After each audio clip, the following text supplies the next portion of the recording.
Hi friends, ఈరోజు special వచ్చేసి మునక్కాయ టమాటో కర్రీ అండి.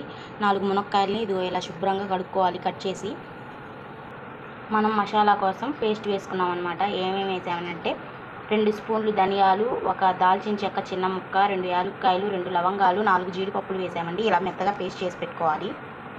చిన్న సైజు టమాటాలు అయితే 4 టమాటాలు ఇలా ప్యూరీ చేసి పెట్టుకోవాలి. పెద్ద సైజు అయితే 2 సరిపోతాయండి. ఇలా మొత్తం ఈ 3 రెడీ చేసి పెట్టుకున్నాం కదా. ఒక ఆనియన్ కూడా సన్నగా కట్ చేసి పక్కన పెట్టుకోవాలి. చూసారా, ఇలా ఆనియన్స్ కట్ చేసి పెట్టుకున్నాం. మన ఇంగ్రీడియంట్స్ ఏమిటి అంటే టమాటా, మన మసాలా పేస్ట్, మునక్కాయలు, ఉల్లిపాయ అండి. ఇవి ఉంటే సరిపోతుంది. కొద్దిగా కరివేపాకు, కొద్దిగా పుదీనా, కొద్దిగా కొత్తిమీర ఉంటే సరిపోతుంది. పుదీనా లేకపోతే కొత్తిమీర అయినా యూజ్ చేయొచ్చు. ఇప్పుడు ఇవన్నీ రెడీ అయిపోయాయి కదా.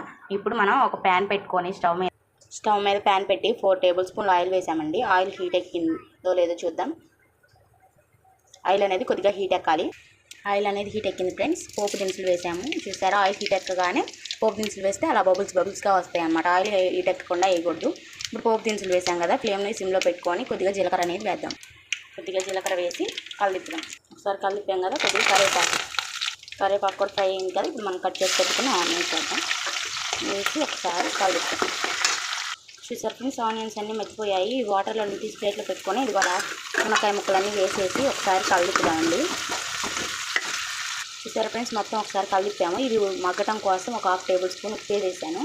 ఉప్పు వేసి మళ్ళీ ఒకసారి మొత్తం పంట కలిసే విధంగా కలిపి మూత పెడదామండి. ఇది ఒక 2 మినిట్స్ మగ్గితే మునక్కాయ మగ్గుతుంది అనమాట. 2 మినిట్స్ వరకు మూత పెడదాం. చూసారా ఫ్రెండ్స్, కొద్దిగా మగ్గినాయి కదా మునక్కాయ ముక్కలు. ఇప్పుడు మనం పేస్ట్ చేసుకున్నాం కదండి, ముందుగా మసాలా ఆ పేస్ట్ అంతా ఈ ముక్కల్లో వేయాలన్నమాట. ఈ ముక్కల్లో మునక్కాయ ముక్కలు వేసి మునక్కాయ ముక్కలకి అంతా పట్టే విధంగా బాగా మిక్స్ చేయాలండి.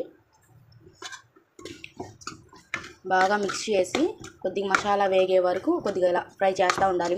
ఒక్క విషయం అండి, మసాలా అనేది మాడకుండా ఉంటేనే మన కర్రీ అనేది ఎంతో టేస్టీగా కుదిరిద్ది. మసాలా అనేది మాడిపోతే మన కూర టేస్ట్ మారిద్ది, బాగోదు. కాబట్టి మసాలా మాడకుండా చూసుకోండి. మసాలాని ఒక 2 మినిట్స్ వరకు ఫ్రై చేద్దాం. చూసారా, మసాలా చక్కగా మగ్గిపోయింది. ఆయిల్ అంతా పైకి తేలింది. ఒక హాఫ్ టీ స్పూన్, పావు టీ స్పూన్ మనం పసుపు వేసాము. ఇప్పుడు ఈ ప్యూరీ అంతా వేస్తున్నాం అన్నమాట. నేను టమాటాలు వేసేటప్పుడే ఒక చిన్న రెమ్మ చింతపండు వేసాను అన్నమాట, కొద్దిగా లైట్గా పులుపు తగలటం కోసం. ఇప్పుడు ఇదంతా బాగా మిక్స్ అయ్యే విధంగా కలుపుదాం. చూసారా, అసలు స్టెచ్ ఎంత బాగుందో, చూడటానికి చాలా బాగుంది. టేస్ట్ కూడా అద్దిరిపోతుందండి. అచ్చం రెస్టారెంట్ స్టైల్లోనే వస్తుంది. మీరు కూడా ఒకసారి ట్రై చేసి చూడండి. నా ఛానల్ కనుక మొదటిసారి చూస్తున్నట్లయితే లైక్ చేయండి, షేర్ చేయండి, సబ్స్క్రైబ్ చేయండి ఫ్రెండ్స్. ఇలాంటి మంచి వీడియోస్ నేను మళ్ళీ పెడుతుంటాను. చూసారా ఎంత బాగుందో చూడటానికి.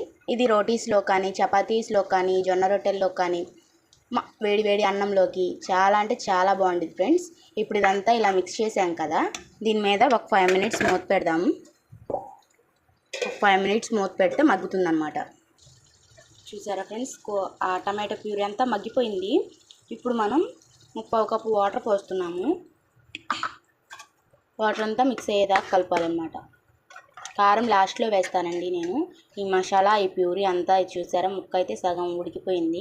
ఈ కర్రీ అంతా చిక్కబడేదాకా ఉడకనిచ్చి లాస్ట్లో కారం వేస్తాను ఒక 5 మినిట్స్ ముందు. చూస్తున్నారా ఎంత బాగుందో చూడటానికి. ఇప్పుడు దీంట్లో కొద్దిగా చికెన్ మసాలా వేసానండి. ఇది గరం మసాలా. మొత్తం మిక్స్ అయ్యే విధంగా కలుపుదాం. చాలా అంటే చాలా బాగుంటుంది. రెస్టారెంట్ స్టైల్లో ఉండిద్దండి. కూర అంతా చిక్కబడినాక మళ్ళీ చూపిస్తాను. ఇప్పుడు ఒక 2 మినిట్స్ వరకు మూత పెడదాం. మూత పెడితే అచ్చం రెస్టారెంట్ స్టైల్లో వచ్చింది అనమాట. కర్రీ అంతా చిక్కపడాలండి. చూసారా, మగ్గిపోయిందండి చాలా వరకు. ఇప్పుడు 1 టీ స్పూన్ కారం వేస్తున్నాను నేను. మీకు తగినంత కారం అయితే వేసుకోవచ్చు. నేనైతే 1 టీ స్పూన్ వేసాను అనమాట. నాకైతే కారం సరిపోతుంది. దానికన్నా ఎక్కువ వేసుకుంటే తినలేమండి. మీరు స్పైసెస్ని బట్టి మీరు యూజ్ చేసుకోవచ్చు. చూసారా ఎంత బాగుందో కర్రీ.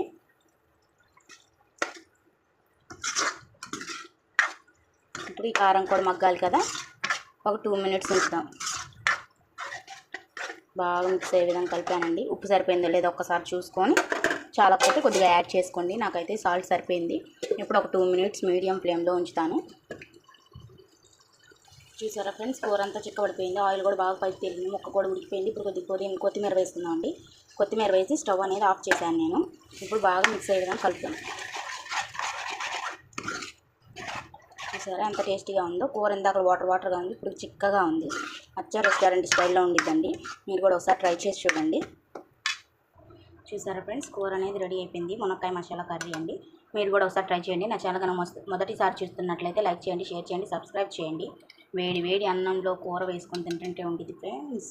అసలు ఎంత బాగుండిద్దో చూసారా. వేడి వేడి అన్నం మసాలా కర్రీ అసలు సూపర్ అంటే సూపర్ టేస్ట్ అండి. ఇలాంటి మంచి మంచి వీడియోస్ కావాలంటే నా ఛానల్ సబ్స్క్రైబ్ చేయండి ఫ్రెండ్స్. ఒక లైక్ చేయండి. మీరు మాకు సపోర్ట్ చేస్తున్నట్టయితే లైక్ చేస్తే. బాయ్ ఫ్రెండ్స్, రేపు మళ్ళీ వెరైటీతో మళ్ళీ కలుస్తాం.